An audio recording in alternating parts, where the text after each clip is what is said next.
अस्सलाम वालेकुम। पूरे वर्ल्ड में इस वक्त बाइकॉट फ्रांस की कैंपेन चल रही है। बहुत सी मुस्लिम नेशनल और मल्टीनेशनल कंपनीज ने फ्रांस के प्रोडक्ट्स को बेचने से इनकार कर दिया है। बांग्लादेश से लेकर फ़लस्तीन तक फ्रांस के खिलाफ डिमॉन्स्ट्रेशंस चल रहे हैं।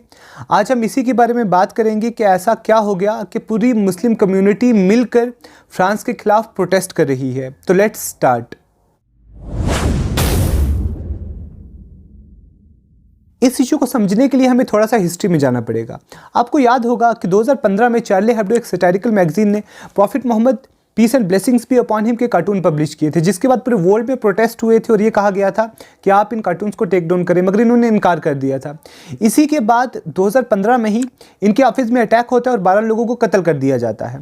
इन्हीं 12 लोगों को ट्रिब्यूट देने के लिए सितंबर 2020 में prophet Mohammad peace and blessings be upon him के कार्टून्स फिर से पब्लिश किए गए, जिसके बाद पूरे वर्ल्ड में प्रोटेस्ट हुए, मगर फ्रांस गवर्नमेंट ने कोई भी एक्शन नहीं लिया। इसके बाद सेकंड वीक ऑफ अक्टूबर में सैमुअल पेटी नामी एक टीचर ने अपनी क्लास में जाकर prophet Mohammad peace and blessings be upon him के कैरिकेचर्स डिस्प्ले किए।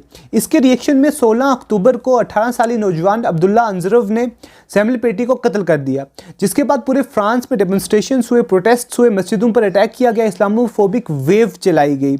इन प्रोटेस्ट में सैमुअल पेटी को एज ए हीरो पोर्ट्रे किया गया और prophet Mohammad peace and blessings be upon him के कार्टून्स स्ट्रीट्स और रोड्स पर डिस्प्ले किए गए। इस सिचुएशन में होना ये चाहिए था कि फ्रांस के प्रेसिडेंट मिस्टर मैक्रोन इन इस्लामोफोबिक और ब्लास्फेमस एक्टिविटीज़ को कंट्रोल करते, मगर वो खुद ही सैमुअल पेटी को ट्रिब्यूट करने के लिए इन डिमॉन्स्ट्रेशंस में आ गए। उन्होंने अपनी एक स्पीच में ये तक कह दिया कि सैमुअल पेटी को इसलिए कत्ल किया गया क्योंकि वो हमसे हमारा फ्यूचर छीनना चाहते हैं और हम हमारे ये कार्टून्स बिल्कुल रिमूव नहीं करेंगे।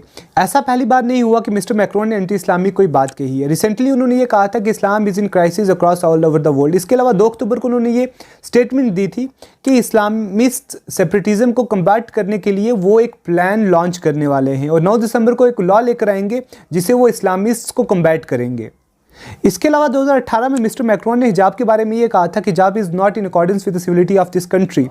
फ्रेंड्स, फ्रांस दुनिया की पहली ऐसी कंट्री बनी है जिसने 2004 में बुर्के को बैन किया, फिर उसके बाद हेड स्कार्फ तक को बैन कर दिया। यानी 21st सेंचुरी में एक औरत अपनी चॉइस से ना तो बुर्का पहन सकती है पब्लिक प्लेसेस या स्कूल में और ना ही अपना हेड कवर कर सकती है। प्रेसिडेंट मैक्रोन के इस इस्लामोफोबिक एटीट्यूड के खिलाफ बारहा प्रोटेस्ट किए गए, मगर उसके बावजूद इस मरतबा फिर उन्होंने इस्लामोफोबिक कमेंट्स किए और prophet Mohammad peace and blessings be upon him blasphemous cartoons को in the name of freedom of speech defend किया। इसके बाद पूरे वर्ल्ड में प्रोटेस्ट होना शुरू हो गए।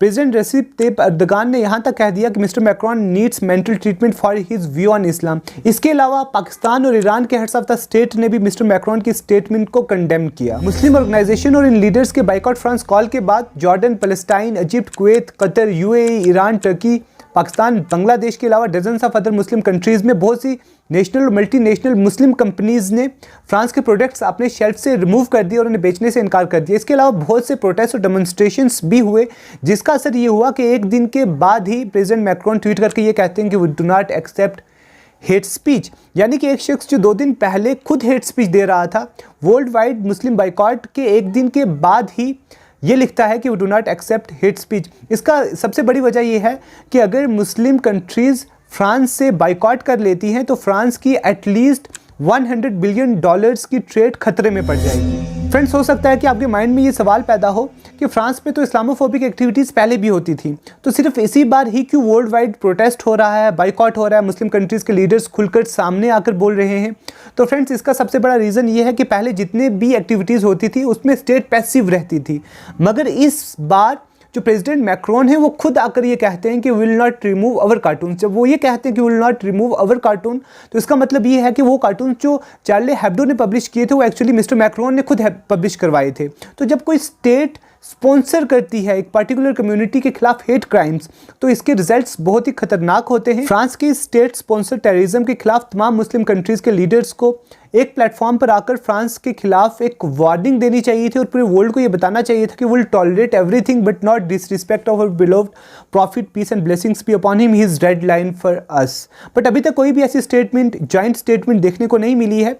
जो भी स्टेटमेंट्स दी गई हैं वो इंडिविजुअली स्टेट लीडर्स की तरफ से दी गई हैं। फ्रेंड्स, ये बात थी स्टेट की। अब मुस्लिम्स की रिस्पॉन्सिबिलिटी बनती है कि वो इंडिविजुअल लेवल पर भी कुछ करें। फ्रेंड्स, बहुत से ऐसे लोग हैं जो अबू जहल की तरह prophet Mohammad peace and blessings be upon him की प्रोफाइल जानते हैं, उनके बारे में जानते हैं, मगर उसके बावजूद उनकी डिसरिस्पेक्ट करते हैं। मगर हमारे आसपास मिलियंस ऑफ पीपल ऐसे हैं जो prophet Mohammad peace and blessings be upon him के बारे में कुछ भी नहीं जानते हैं कि वो कौन है। तो ये हमारी रिस्पॉन्सिबिलिटी है कि हम अपने फ्रेंड्स को अप्रोच करें जो नॉन मुस्लिम्स हैं, अपने नेबर्स में जाकर उनको बताएं कि prophet Mohammad peace and blessings be upon him पूरे वर्ल्ड के लिए मर्सी हैं जी, सिर्फ मुस्लिम्स ही के लिए नहीं है। जब उनको बताएंगे कि prophet Mohammad peace and blessings be upon him orphans का इतना ख्याल रखते थे कि उन्होंने हम सब को अपने बच्चों को पब्लिकली मोहब्बत करने से भी मना कर दिया है ताकि इसकी वजह से किसी ऑर्फन का दिल ना दुख जाए। जब हम उनको बताएंगे कि prophet Mohammad peace and blessings be upon him ने उस शख्स तक को माफ़ कर दिया था जिसने उनके सबसे प्यारे चचा को कत्ल किया था, जब उनको बताएंगे कि वो नॉन मुस्लिम्स का कितना ख्याल रखते थे, वो अपने नेबर्स का कितना ख्याल रखते थे, तो देयर आर हाई चांसेस कि वो prophet Mohammad peace and blessings be upon him को डिसरिस्पेक्ट करने के बारे में सोचेंगे भी नहीं। मुझे लगता है कि इन सिचुएशन में पूरे वर्ल्ड के मुस्लिम्स को एक सिमिलर टाइम में कुछ ऐसा पैगाम देना चाहिए थ्रू आउट द वर्ल्ड जिससे हम ये बता सकेंगे हम prophet Mohammad peace and blessings be upon him से कितनी मोहब्बत करते हैं, और ताकि prophet Mohammad peace and blessings be upon him की टीचिंग्स और उनका message throughout the world पहुंचे। अगर आपके माइंड में कोई आइडिया है, आपको क्या लगता है कि सिचुएशन में हमें क्या करना चाहिए, अगर आपके पास कोई भी इस तरह का आइडिया है तो please let us know in comments. Thank you so much for your time.